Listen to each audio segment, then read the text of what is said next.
राम राम। जय श्री राम।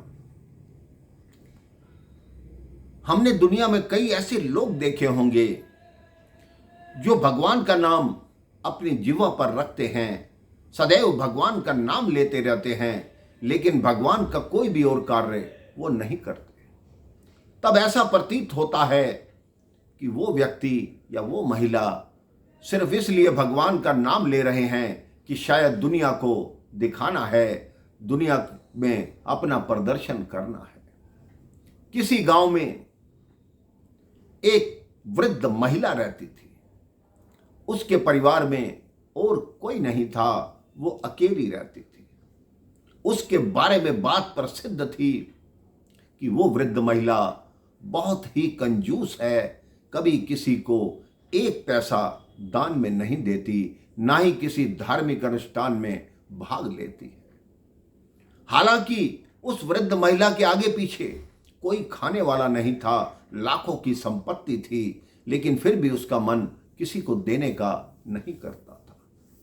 लेकिन उसमें एक खूबी थी, वो सोते जागते उठते बैठते दिन रात सिर्फ ओम नमः शिवाय, ओम नमः शिवाय, ओम नमः शिवाय का जाप करती रहती। ये बात जो उसकी कंजूसी की बात थी, उस गांव में नहीं, उस नगर में नहीं, उस देश में नहीं, देवलोक तक पहुंच गई कि भगवान शिव का नाम लेती है, लेकिन ये बहुत ज्यादा कंजूस है। भगवान शिव ने कहा, ठीक है, मैं उससे भिक्षा लेकर आता हूं। भगवान शिव ने भिक्षुक का रूप बनाया, उस वृद्ध महिला के द्वार पर पहुंचे और कहा, भिक्षाम देहिम, भिक्षाम देहिम। वृद्ध महिला बाहर आई। उसने सीधा मना नहीं किया। उसे कहा, सुबह सुबह कहाँ आ गए, अभी तो भोजन नहीं बना, दोपहर को आना। उस भिक्षुक ने कहा, ठीक है मां, मैं दोपहर में आऊंगा।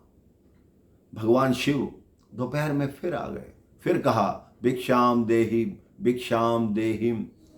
उन्होंने कहा, अभी मेरे पास समय नहीं है, बाद में आना। भगवान शिव सायंकाल फिर आ गए। जब सायंकाल फिर आए, उन्होंने कहा, अभी रात्रि का भोजन बना नहीं, अभी कहां से दूं, रात को आना। रात्रि में भगवान शिव फिर आए। उसने कहा, अब तो मैं भोजन कर चुकी, अब कुछ बचा नहीं, जाओ, अब कल सुबह आना। अगले दिन प्रातः भोर होते ही भगवान शिव फिर उस वृद्ध महिला के पास पहुंच गए।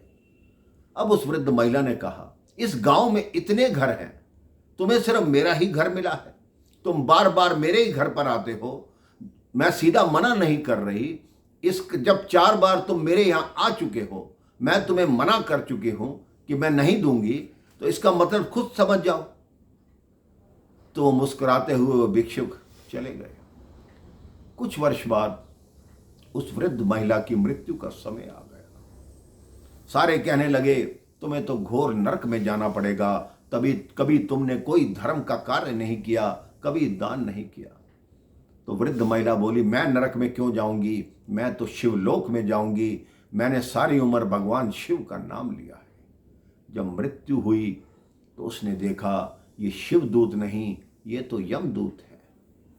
उन्होंने यमदूतों से पूछा कि भाई मुझे कहाँ ले जा रहे हो। उन्होंने कहा, आपके लिए सीधा नरक में जाने की आज्ञा है। उसने कहा, मैंने सारी उम्र भगवान शिव का नाम लिया है, तो मुझे नरक में क्यों ले जा रहे हो। तो उन यमदूतों ने कहा, केवल नाम लेने से कुछ नहीं होता, तुमने कोई ऐसा कर्म नहीं किया जो तुम्हें नरक ना मिले। उस वृद्ध महिला ने कहा, ठीक है, मुझे नरक ले जाना चाहते हो, लेकिन मेरी एक आखिरी इच्छा है, अगर आप पूर्ण कर दें। उन्होंने कहा, बताओ क्या इच्छा है। उन्होंने कहा, मैं एक बार भगवान शिव के दर्शन करना चाहती हूं। अब उन यमदूतों ने सोचा, इसने सारी उम्र भगवान शिव का नाम लिया है, तो इसकी आखिरी इच्छा हमें पूर्ण कर देनी चाहिए। अब उस वृद्ध महिला को भगवान शिव के पास ले गए। उनने दूर से प्रणाम किया, भगवान शिव से कहा कि प्रभु, मुझे तो शिवलोक आना चाहिए था और मुझे आप नरक में भेज रहे हैं। भगवान शिव ने कहा, आप नरक में ही जाएंगी, क्योंकि आपने कर्म ही ऐसे किए हैं। मैं भी तुम्हारे द्वार पर भिक्षुक बनकर आया, तुमने भी मुझे 4-5 बार टाला और उसके बाद मना किया। उस वृद्ध महिला ने कहा, मेरी मति मारी गई थी, मुझे क्या ज्ञात था कि वो आप हैं। तो भगवान शिव ने कहा, अब कुछ नहीं हो सकता, तुम्हारे पास इतना धन संपत्ति जो है वो गांव के लोग ही तो खाएंगे, तुम्हारे बाद भोगने वाला और कौन है। उस वृद्ध महिला की समझ में सारी बात आ गई। उसने भगवान शिव से कहा कि हे प्रभु, अगर मैंने आपका नाम जपा है तो मुझे केवल 1 सप्ताह का जीवन और दे दीजिए। भगवान शिव ने कहा, ठीक है, मैं तुम्हें 1 सप्ताह का जीवन और देता हूं। जो वृद्ध महिला मरी हुई थी उसी में पुनः प्राण आ गए। वो खड़ी हुई, 7 दिनों में उसने भंडारे लगा दिए, सारा अपना धन मंदिरों में, धर्मशालाओं में, गौशालाओं में दान कर दिया। अपने लिए कुछ नहीं बचा, सब कुछ बेच के भगवान को दे दिया। 7 दिन बाद अब उसको शिवदूत लेने आए और सीधा भगवान शिव के सामने ले गए। कहा, तुमने जितने भी पाप किए थे इन 7 दिनों में तुमने 7 जन्मों के पुण्य कर लिए, आज के बाद तुम शिवलोक में रहोगी।